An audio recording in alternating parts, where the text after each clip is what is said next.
We are here at Kidzania. I'm with my wife.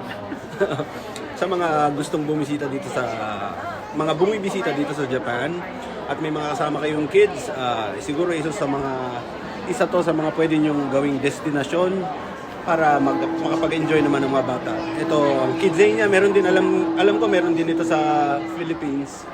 So, dito mas malaki. Mamaya papakita ko in other short form videos. Please keep tuned to my channel. Please like and subscribe to get more videos from Japan. Peace. So, ganyan ang itsura dito sa loob ng Kidzania, Osaka, Japan. Ang location nito sa Suita. Okay? So, wag kayong mag-alala na kung Japanese ang instructions dito sa loob. Kasi, merong schedule sila for English customers. Tuwing Wednesday po, ang mga staff ay English speaking. So kung tatamaan po ng araw ng inyong tour dito sa Japan ay madadaanan nyo ang araw na Wednesday. Yun ang pinaka best na time para pumunta kayo dito sa Kidzania kasi lahat ng staff ay marunong mag-English. May Nintendo dito sila pwedeng mag-develop ng sarili nilang games at ito naman ay ang Otobox, isang car accessory shop dito sa Japan. Apollo Station, gasoline station dito sa Japan. Pwede sila magtrabaho dyan bilang gasoline boy or girl.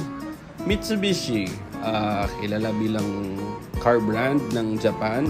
Pwede rin sila dyan magtrabaho. ANA, Airlines ng Japan. Maaari silang pwedeng mag-cabin attendant dyan. Papakita ko yung anak ko saglit.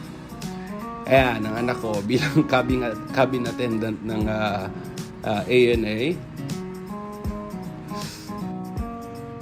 Yan, ina-assist din sila ng mga Haponesa na siguro dating FA, di ko alam eh. Ito naman, Supreme Court. Yan, may mga bata rin dyan na kunwari husgado, may abogado din sa loob. Ayan, papakita ko. Zoom natin. Ayan. May police department. Parang isa talaga siyang maliit na siyudad na ginawa nila. Ito, nagdadub sila ng parang Coco Melon yata yung ginagawa nilang video. Sila yung mag-voice act. Maraming pwedeng gawin ng mga bata dito sa loob ng Kidzania. Ang location po uli is Koshien dito sa Osaka, Japan. Osaka pa ba? Hyogo na po. Koshien, Hyogo, Japan. Sorry po. Yan.